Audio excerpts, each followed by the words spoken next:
I think we need to kick off with a can-can. Yeah, and welcome to another episode of Don't Be a Doorstop.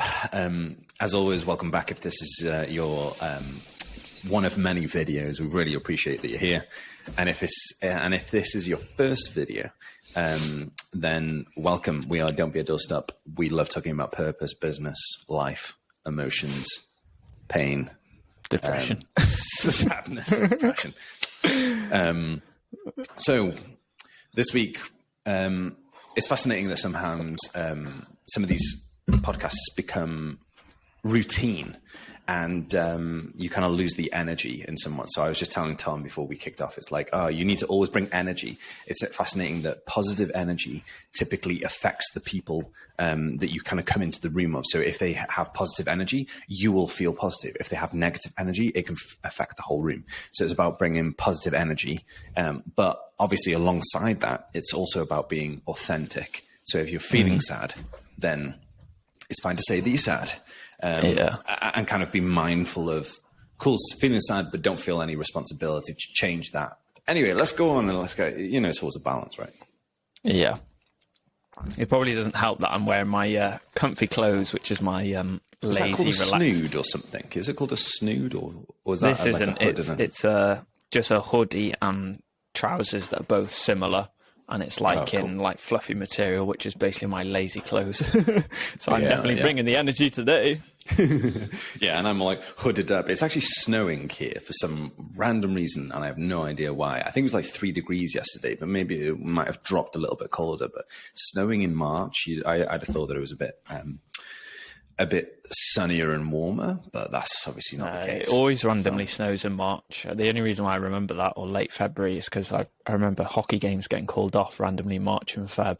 Yeah, so I always anticipate it around now. Yeah, it gets lighter, so you're like, oh, it might be getting warmer. I might be able to wear my shorts soon, and then it just goes cold. And it changes, isn't it? Talking about hockey, a few things that we'll document rather than create because it's easier then. Basically, I've been thinking a lot recently about mindset around sports, playing in individual sports. I've joined our local... This is part 2 of our sports mindset. Yeah, probably part 2. It's like just dragging out of the sport mindset stuff. I was I've joined the hockey league, the squash league. That's a different type of story. I've been thinking about mindset, about like competitiveness. Now, the reason why I've never really fully been competitive is probably because I don't want to be disappointed that I'm putting in a bunch of energy and then I don't succeed or I don't win. Reap the rewards. Yeah. So therefore, I kind of take, and I'm a fine loser. I'm a fine winner as well. I'm not arrogant in any way. But I like playing mind games a little bit because it's just more entertaining. But I recognize that I don't always like push that extra 5%, that extra 10% in a game of squash or whatever, or in football or whatever it is, because I'm mindful of the disappointment that will come if I have tried harder and you spent that energy and not being rewarded for it. And what I'm trying to do is change that. I believe in not committing and not spending that 5-10% energy. I'm losing out on like a refinement of skill and getting better. So I basically will always stay a consistent kind of like level unless I push and give a little bit more every so often. So I'm opening up myself to more disappointment in doing that, but I'm trying to balance on the benefit, my thinking and the process of that, the benefit of doing that. So like, what's your thoughts on that? And then I want to share about like, if you're doing like, basically I want to share about like kids and what individual sports teach you. So what's your thoughts around like the disappointment part? Disappointment part? Because you've done team sports and I know we've kind of like hashing this again, but I think these are interesting intricacies that have like come out a bit more recently for me. I'm trying to remember what I said in my last podcast to try not to recreate the same content. So my sport is hockey. I used to do a lot of running, cross country, can't even speak, sprinting and stuff like that for school. So I have done individual sports from a school level, but more on a club level, a national level, international level. It's hockey. It's been a team sport. So we were talking about this during the week, I think. And I was basically saying, in a weird way, and I had these discussions in the past with an ex-boss saying, well, if you like control and if you're happy with your own being on your own, why don't you do just a single sport? Because I used to play squash with them, and I think I just got into that. I enjoyed the team element, and actually it's quite nice that it works in your favour and works against you. So if you're one of the better players and playing well all the time and the rest of the team aren't performing, then it can be very frustrating. But equally, if you flip it on the other side, if you have a really bad game and everyone else plays well and you overall win, you get carried through from a team perspective. It's only gets irritating if it's, let's say, a cup game or a very important league game. But a lot of the time it probably levels itself out. Because you can't perform all the time necessarily.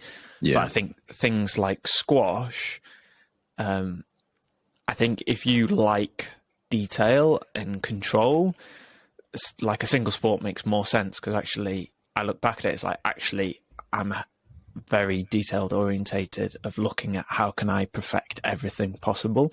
But I think I went the route of how can I be so good that I could drag a team up with me.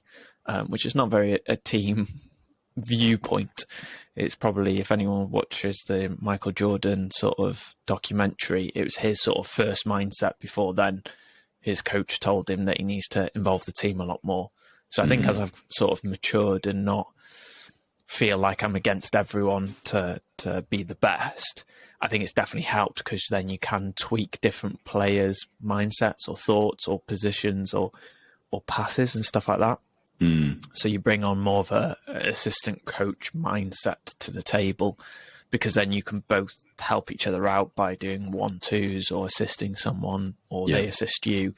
But yeah, it is tough, because at the end of the day, everyone's got their own mini goal that they might want to score more than you, so that might be competitive in that regard. So there is a discussion or thought process either on your own or with the individual of, okay, what is more important? So if my thought is winning's more important than me specifically scoring, then I'm happy to pass it on to someone else. But equally, if you wanted your stats to do really well to get into a higher up team or an international team, or if you get scouted, it's probably more football than hockey with scouting.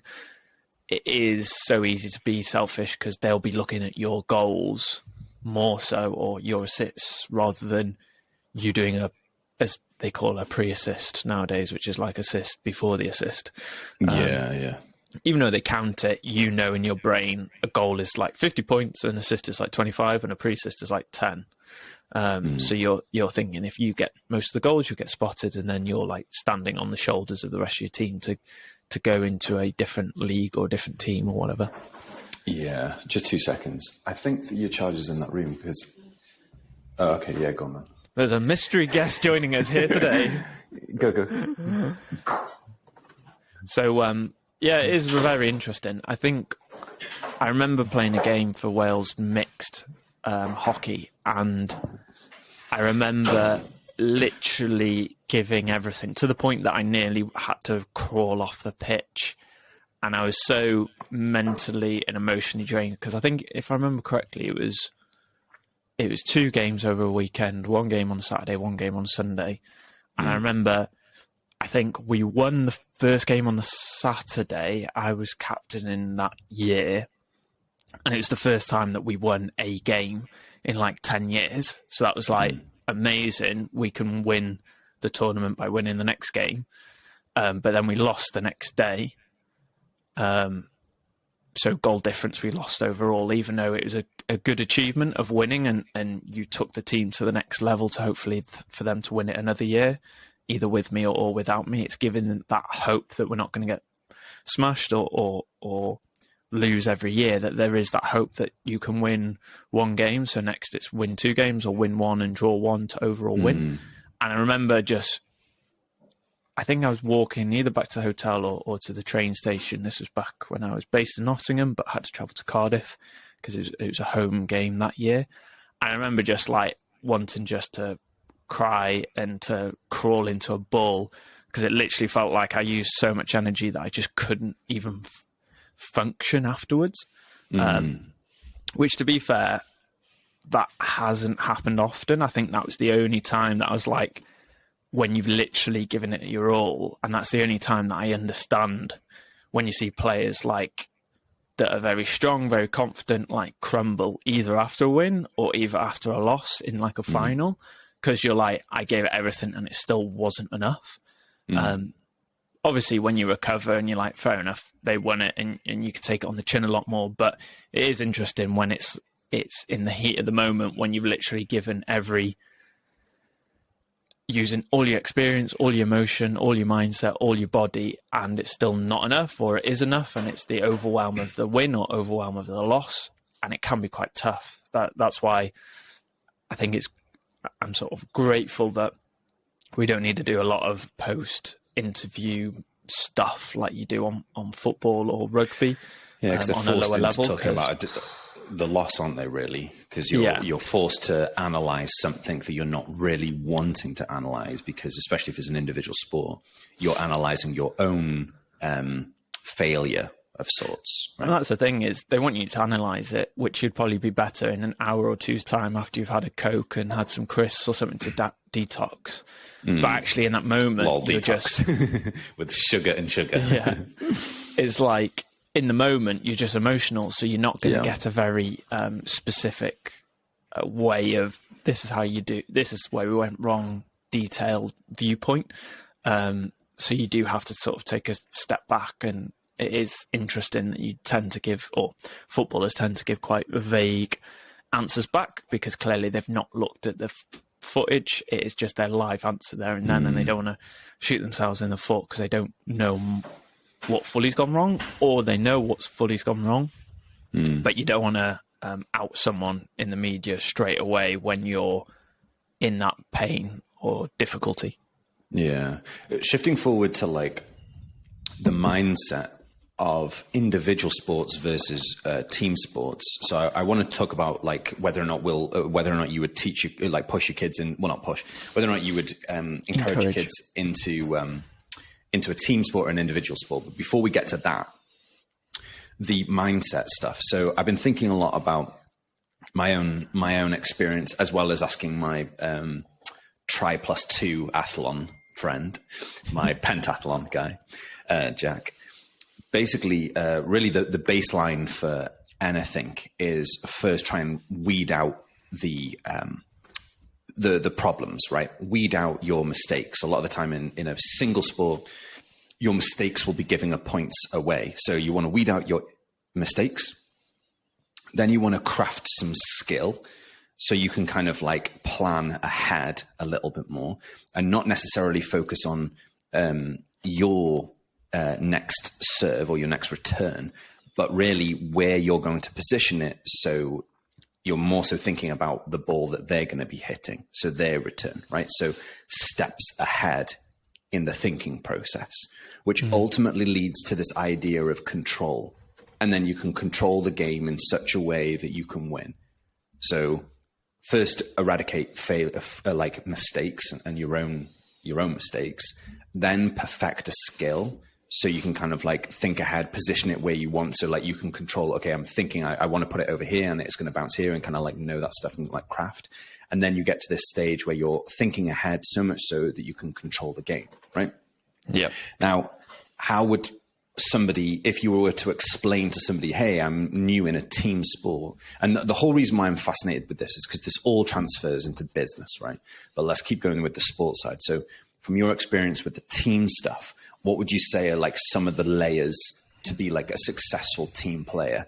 And I would say, pretend you're in an ideal state where everything goes to plan, where you do have control. So maybe it's more so from like a management or like a captain type level to kind of go through a positive thing. But if you were going to blueprint to like from 0 to a win, this is what, or consecutive wins, this is what it would look like. Yeah, tough question. If I had the secret sauce, I'd probably be managing Liverpool or someone massive like that. I think a lot of the time, I'll go from my perspective as a player. I'd be always looking at my fitness levels, because if your fitness drops, then you tend to focus drops. Your passing tends to get worse, and then you tend to you're the one doing the mistakes. So I'll always tend to aim to be the fittest on the pitch. That was always my goal, preferably, if not like 10% over the fittest person on the pitch. So then you've got enough in your tank because mistakes will naturally happen. We're humans, so you might let in a goal, but if you've got that extra 10% fitness more than someone else, you can then push even harder to get that goal from that mistake. So then you're alleviating some room for error, basically. Yeah. It's probably my upbringing of watching Dragon Ball Z, as I've been watching it a lot this week as well. It's just being... That's going to be my pose for the thumbnail, by the way. Okay, cool. And it's basically just being the most powerful player on the pitch. That's been my focus. Then it's been, once it's fitness, then it's skill / decision making. So decision making, either do you pass or do you run a lot of the time, or take on or do skill. So that's a little bit more difficult. So the skill is easier because you can practice that at home, you can practice that on the road, you can practice that anywhere. Decision making is tough because either you're in the zone with people, you're on the same mindset as someone, or you're not, and it's building that relationship up that when I get into this scenario, I'm more likely going to pass it to you to then run down the line for you to pass it down the line, and I'll pick it up there. But if you're new to a team, sometimes it can be quite tough because you will, let's say, pass, but that person's already done a run down the line, and then you've passed it out of play, and then you're giving the ball away.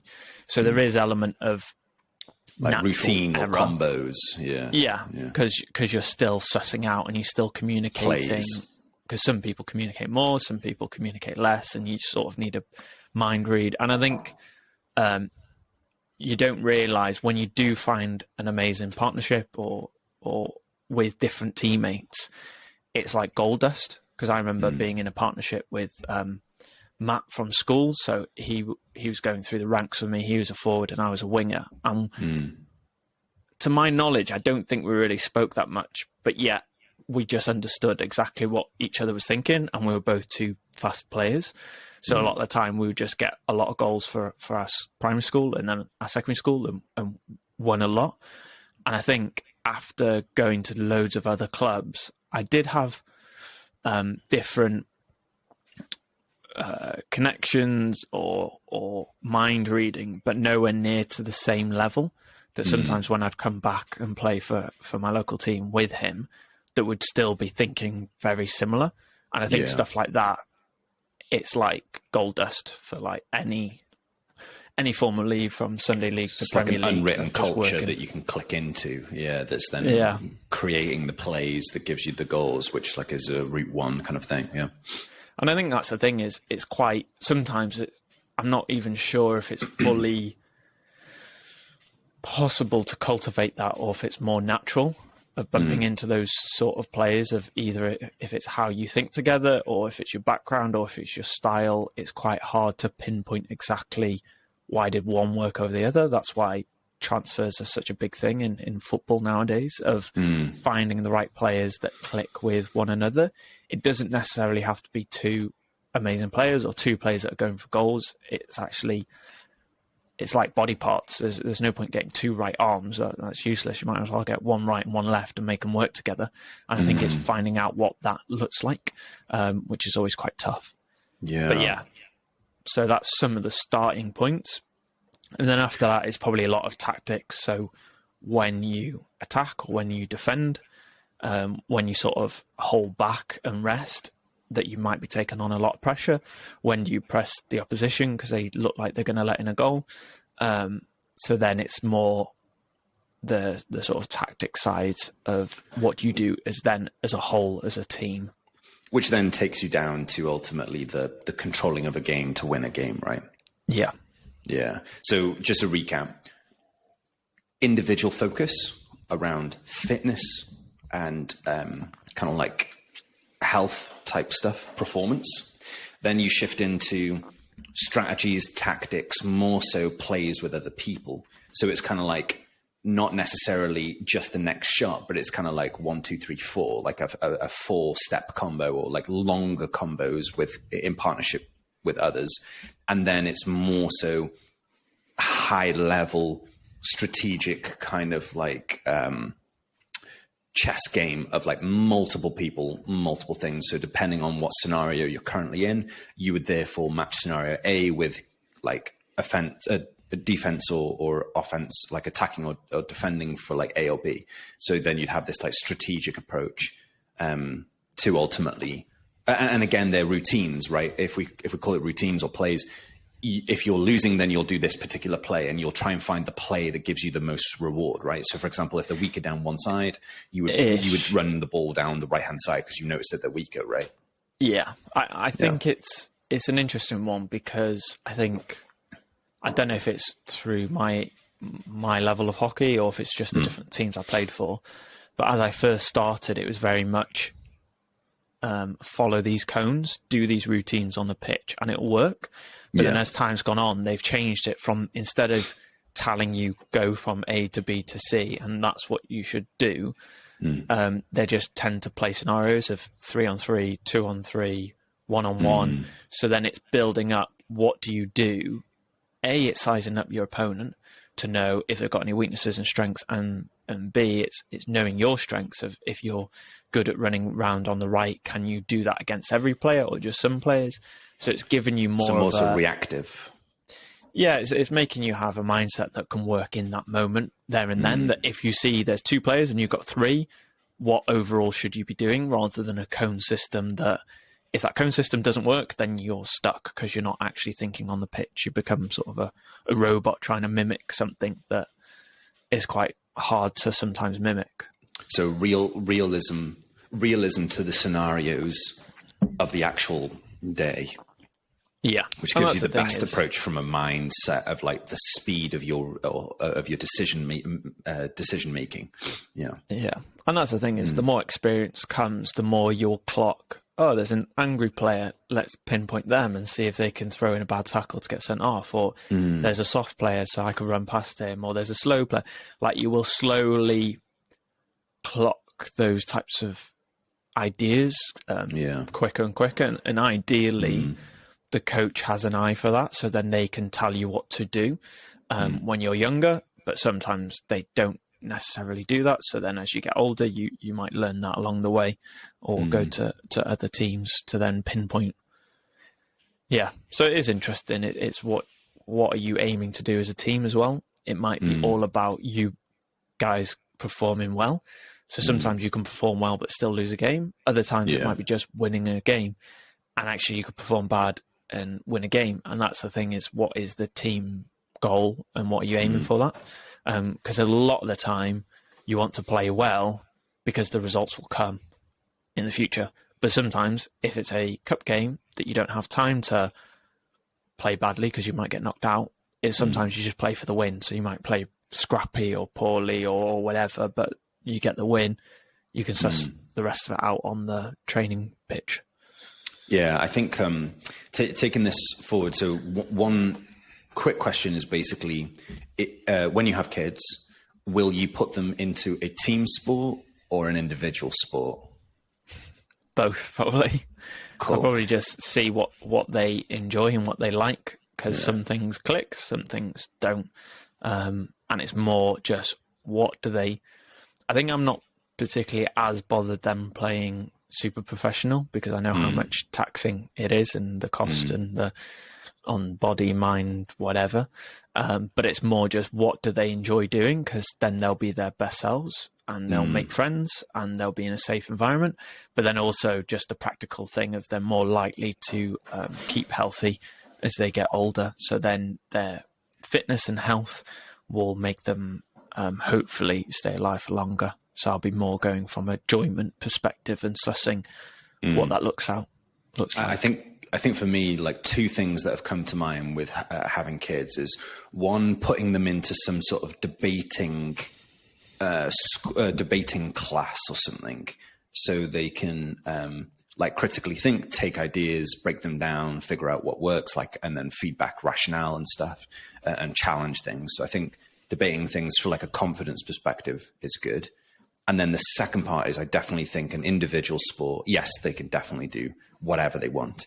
But an individual sport would be interesting because it crafts an interesting mindset. And it's much easier to, I would say easier to craft an individual mindset because there's less dependencies on other team players. But most importantly, I think it's so they understand that it's okay to be disappointed. So you might, like, you guys listening or watching, you might be like disappointed and be annoyed that you feel the emotion of disappointment or sadness. And that's like good. Obviously, emotions is a spectrum, and it's okay to feel all of the spectrum in moderation in like dosages that are like, you know, manageable, because you recognize then that it's probably because you cared, or like it's kind of like rolling down like, okay, I feel sad and disappointed. Why is that? Well, actually, it's because I cared and I tried my best and I did put in more effort and I was trying to give it my all and stuff, which are good characteristics. So I'd be like, rather than focusing on the fact that you feel disappointed, focus on the fact that you gave 5% more or 10% more.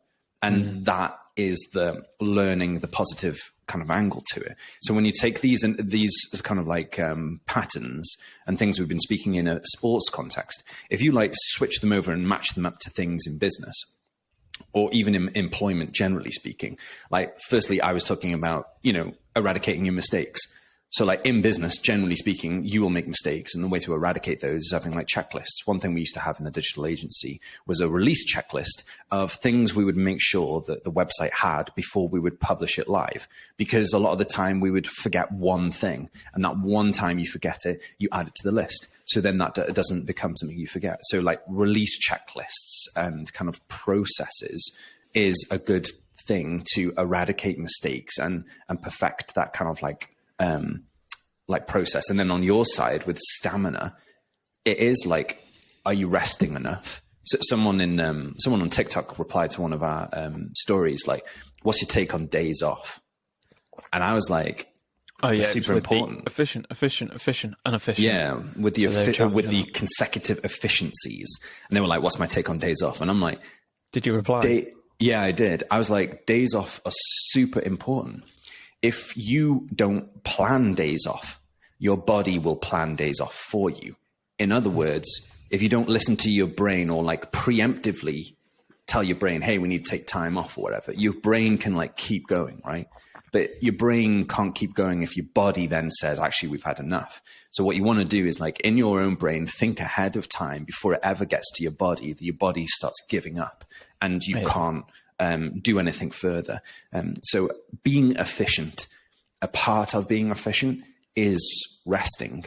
And you want to rest way before you think. And this is me speaking from experience. I always typically plan holidays after the fact, after the damage is already done, after the burnout, after the like tiredness and stuff. So you want to preemptively do it. So then you never get this like hit rock bottom that you're always kind of like, you know, that Flappy Birds game, you're always putting in energy so it like keeps up. Because that's ultimately what we are, right? We're energy buckets basically. So you want to kind of like keep on putting in energy in whatever way that is, if it's a holiday or time with friends or whatever. So we don't hit rock bottom. And then I think as well, the strategic stuff. So you're saying like working with others strategically and figuring that out is a really good thing. So if you're like a solo business person, can you get into network events? Can you get into places with other people to discuss the same kind of issues and not face it on your own? And don't be afraid to take in information and resources and stuff and learn. Because like learning or like sharing problems is not a failure. We're not meant to have it all solved by ourselves. I would say like if you're you want to kind of typically hire people that are better than you, right? So that must mean that like you won't know everything. So if that's good enough for Jeff Bezos or Apple, Steve Jobs, or all the celebrities, all the famous people that are running businesses have jumped out my brain, or anybody running a successful business, they have had to hire people that are better than them, kind of thing, right? So it's a part of the culture that happens. Any other like crossovers from the sports thing that we just discussed to how you would approach like your emotional life, even? An unhealthy emotional life, maybe, of pushing through. But yeah, maybe that's another podcast for another day. Well, that's it, right? Like with disappointment, typically, if you just keep on pushing through and never process it, then you never get the learning or the golden nugget or the positive angle to it that kind of gives you the energy, like Flappy Birds, to kind of keep going. So is it that, in an emotional state, it's much more about reflection and talking out loud. I'm trying to talk out loud and more so speak with Kimmer about stuff, emotional things that I'm triggering, that I'm embarrassed to share or like shouldn't be feeling. Like, oh, I'm feeling this insecurity. Let me just share this in the sense to like depower it, to like remove the power that it has, and then remove the shame or embarrassment that comes with it. So I would say like talking all this stuff out and processing it. As you know, like Tom and I are pretty open about emotional side of stuff, and we probably have got that because we want to better ourselves and improvement. So if you want to improve yourself, surely the emotional segment of the pie is something that you should work on. Otherwise, you're not getting your full capacity, because your logic side is one aspect, your emotional side is another aspect, and you're made of both aspects, right? So Yeah. Interesting. So in conclusion, it's fine to feel disappointed, because that shows that you're like trying to improve. Human. You're trying to better yourself. Yeah, it's human. It's completely fine. And it's what you do going forward. So process it. Don't just finish at disappointment. Kind of like craft it into a sense Take of days improvement. off and process it. Yeah. Take days off and process that emotion. So, and on that note, we need to create a new. We need to get a new sponsor. So we should put in whoever has gracefully sponsored us for this month. Roll the tape. Dewch I gwrdd â Taid, modelau Cymraeg clyfar a galluog. Cydweithiwch â Taid heddiw, taid.cymru. And now, do you want to intro us in Welsh? Welsh Wednesdays. Ni am siarad amdan... Ydyn ni'n continue? Ydyn ni'n Carry on line. cario mlaen, siarad amdan meddylged? That's imagination, isn't it? Mae hwnna'n anodd. Mae pob gair wedi gadael fy ymenydd. Just newid y geiriau I fod yn hawddach. Mwy haws. Yeah, it's meddwl, iechyd meddwl. Iechyd meddwl. Ie, ni wedi siarad amdan y gwahaniaeth, da iawn, gwahaniaeth o wneud chwaraeon mewn tîm neu ar ben dy hun, a beth ti'n creu gyda dy hun, fel ffitrwydd neu mae popeth wedi gadael fy meddwl. Dal I fynd ti'n neud yn dda. Ie, ffitrwydd neu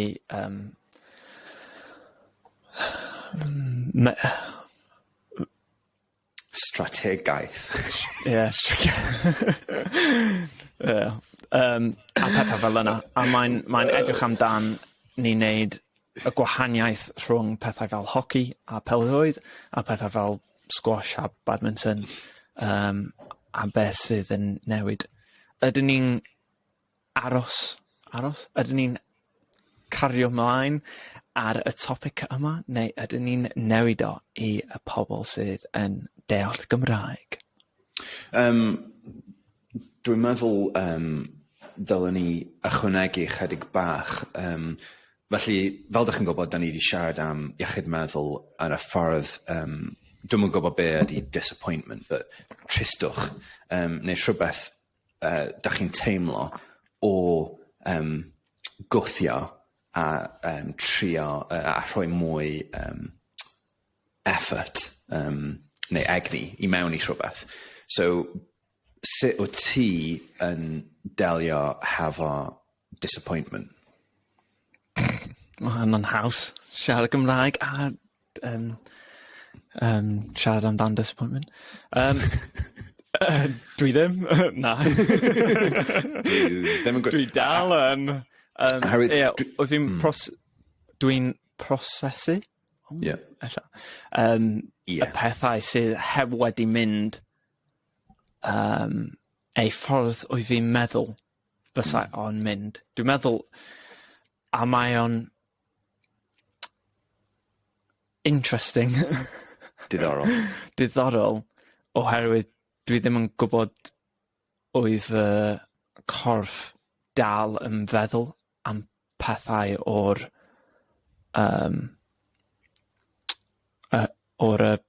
past. A mae mor ddiddorol oherwydd dwi heb wedi darllen llyfr yma, ond mae'na llyfr sydd yn dweud The Body Counts, neu rhywbeth fel yna. A mae'n dweud pethau fel... Mae'r corff yn cyfri. Dwi'n hoffi'r alliteration. A mae'n basically... Mae'n siarad amdan peth sy'n mynd trwy rhywbeth traumatic yn dy feddwl neu emotion neu physical. Fydda y corff ti yn adio fo neu tynnu fo i ffwrdd o dy count ti, a os ti heb wedi prosio fo, neu forgiven dy hun neu rhywun arall a pethau fel yna, fydda ti'n bob tro yn neud yr un peth. A dyna beth sydd yn gyda disappointment. Mae'n neud ti'n feddwl beth sy'n gweithio i ti i bod yn light a free, yn rhydd ac yn ysgafn i mynd o flaen yn y dyfodol i wneud beth sydd ar dy ymenydd neu yn dy dreams. Yn dy breuddwydiau. Breuddwydion, ie. Dwi'n meddwl mae siarad Cymraeg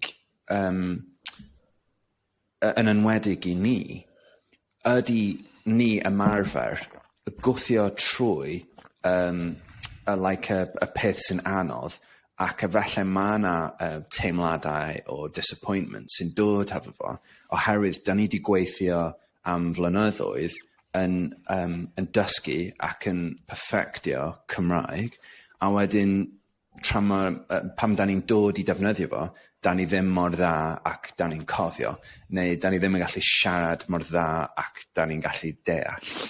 Felly, dwi'n meddwl, yn generally, dwi heb cerdded fyny i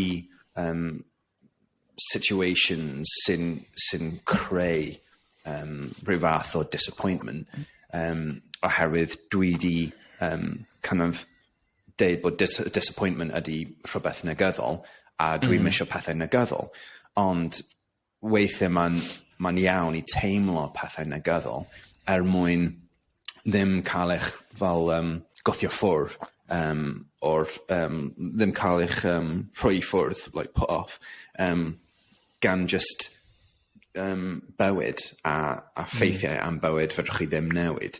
So dwi'n meddwl efo disappointment, y ffordd ydy i edrych yn ôl at beth sydd wedi digwydd cyn i'r disappointment digwydd, ac efallai oedd gennych chi fel meddwl neu synwyd am sut oedd y digwyddiad yn mynd i troi allan, ac fedrwch chi then defnyddio y kind of y ffaith bod chi'n analyse'r digwyddiad a dysgu rhywbeth o edrych yn ôl pam dwi'n teimlo disappointment. Oherwydd mae'r opinions o pobl eraill yn bwysig i fi. Felly, os dwi ddim yn poeni am opinions pobl eraill, efallai byddai ddim yn poeni am disappointment dim mwy. Fedrai ddim checio beth i disappointment oherwydd mae camera fi mae ffôn fi yw y camera. So fedra I ddim checio beth yw'r gair. So os gen ti posibilrwydd i checio beth i disappointment? Neu bydd y pobl sy'n gwrando yn Cymraeg yn gweiddi ar y camera, gweiddi ar y podcast yn dweud.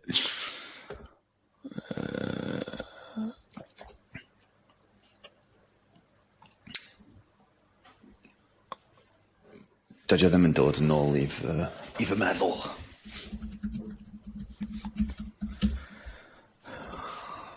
This is live TV, folks. Yeah. Dead air. Dead air. Beth ydy dead air yn Gymraeg? Ti'n gallu siarad amdan hwnna? Dwi'n yn gwybod. Ti di ffeindio? Sionman? Maint? Siom. Oh, siomi. Siomaint? Siomaint. Oh, yeah. So, os ti di siomaint. siomi, yeah, siomaint. Oh, interesting. Okay. Diddorol. Siomaint. Yeah, wedi siomi. Dwi wedi siomi is like, I've been disappointed. Yeah. Siomedig. Siomedig. Hefyd. Oh, yeah. So, rhywbeth sydd wedi bod yn siomedig. So, something that's been disappointing. Yeah. Siomedig. Siomaint. Siomaint is they will, and siomedig is disappointment, apparently. Oh, okay, siomedig. Yeah, rhywbeth siomedig. Siomedig, yeah. Oh, dyna fo. Dylen ni di checio yn y cychwyn, ond does gen I ddim ffôn i checio. So. But yeah, so mae'n iawn teimlo... Mae'n iawn os da chi'n teimlo siomedig. No, Amdan y Gymraeg. Yeah, amdan lefel Cymraeg ni. Ond mae'n bwysig gweithio trwy yr emosiwn i ffeindio allan beth sydd y leia nesaf lawr fel ionyn, right? Da chi'n tynnu layers ionyn i ffwr i gweld beth sydd yn y canol. A weithio mae'n pethau fel be mae pobl eraill yn meddwl amdano chi, neu beth chi'n meddwl amdano eich hun, neu rhywbeth fel yna. So mae'n A dwi'n meddwl mae'n rhoi gobaith i pobl sydd eisiau gwneud y pethau ti yn gwneud. So ni'n siarad Gymraeg, allan mae'n ddim yn da iawn, ond mae pobl sydd tu allan o'r pod yma eisiau gwneud pod nhw'n hun yn Gymraeg, ond maen nhw ddim yn gwybod os maen nhw'n gallu wneud o. A mae'n fel ni'n creu pathway. Lle saff i... Llwybr. Llwybr saff i... What's fail? Methu. I methu. Da ni'n creu safle saff, neu lle saff i ni methu. Pod sponsored by Google Translate. No, Tide.com. So yeah, dwi'n meddwl weithiau mae'r rhaid i chi gweld pobl sy'n neud pethau sydd o safon, you know, sydd o safon like, eitha da, ond gallu fod gwella, ac efallai da chi'n gwrando ar hwn, a da chi'n meddwl, dwi'n gallu siarad yn well na hein. A mae'n iawn. Ac, os da ni'n encourage chi i creu'ch podcast eich hun, wel, mae hwnna'n dda. Does ddim rhaid i chi poeni am siomaint. Siomedig. Bod yn siomedig. But it's not encouraged. Yeah. Okay, yeah. Da ni'n annog chi i creu'ch podcast eich hun amdan y thema. Neu just siarad yn y iaith ti eisiau practisio. Yeah.